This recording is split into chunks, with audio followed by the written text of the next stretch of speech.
Tunataka tutoe tahadhari na tutoe maonyo kwa baadhi ya watu kwa mambo ambayo tunayaona katika zama hizi hivi sasa, min ihmalin wa tafriqin, swala la kuterekeza na kuzembea jambo zima la malezi ya watoto. Na haya twayaona kwa wakina baba na wakina mama, nanyi mnayashuhudia au mnayasikia.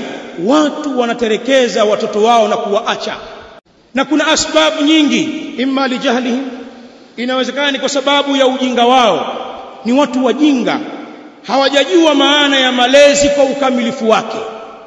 Yeye anafikiria kulea ni kumlea mtoto kwenye kiwiliwili chake, akampa huduma za kumstawisha mwili wake, akasahau kwamba katika malezi makubwa ni kumlea mtoto kiroho. Kwa hivyo utakuta mtu masha Allah, wanapolala watoto wake, wanavyokula, skuli wanazosoma, maisha wanayoishi, wanavyovaa, ni mtu anatoa juhudi, ni mtu anatoa kwa watoto wake na familia yake. Lakini kaishia hapo, akidhani kwamba haya ndio malezi na huko ndio kuwapenda watoto, akasahau kuwalea malezi ya kiroho kwa kuwapa mafundisho ya dini na kuwasimamia juu ya hilo katika utekelezaji wake. Na hili la kutokujua uhalisia wa malezi limewasibu wazazi wengi. Pana wengine wakawachukua watoto wao kwa sababu ya ujinga na kutokufuatilia mambo ya dini, wakawakabidhi watu ambao mikono yao si salama kiulezi. Skuli anayompeleka au chuo anachompeleka au college anayompeleka, mikono ya watu hao sio salama. Mtu akamtia mwanae katika kituo cha watu wa bid'a, minasufiyin, masufi, au alhizbiyin alharakiyin, au mahizbi wana harakati, au katika kituo cha mashia au kituo cha maibadhi, vituo ambavyo vinazidhihirisha alama zao na wanaitangaza misimamo yao, na pengine wale wanafunzi wao wamepewa maelekezo ya mambo kadha wa kadha kuyafanya kwa mujibu wa itikadi zao.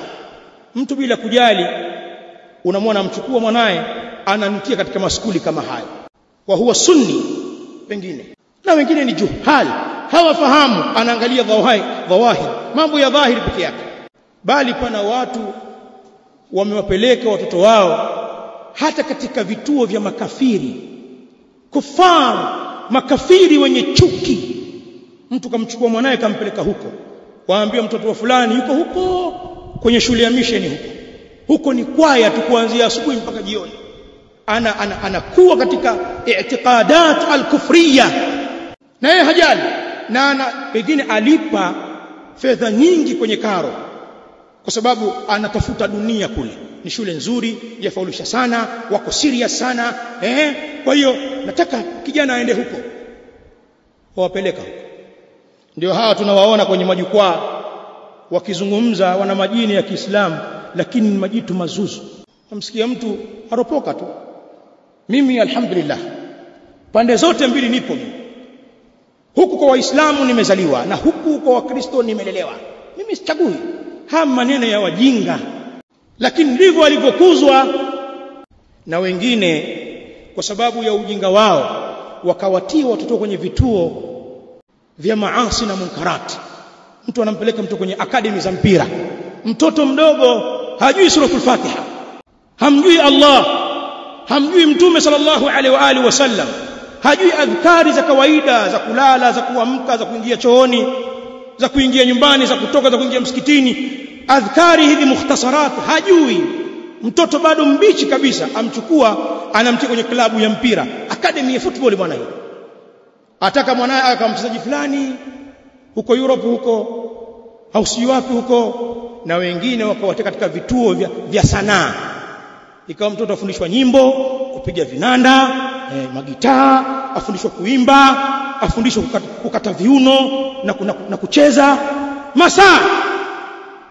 Na mtu anaona haya ndio malezi. Huyo kutoka skuli kituoni kule, hataki kumuona kizunguka, hataki kabisa. Adhani kwamba haya ndio malezi. Huu ni ujinga.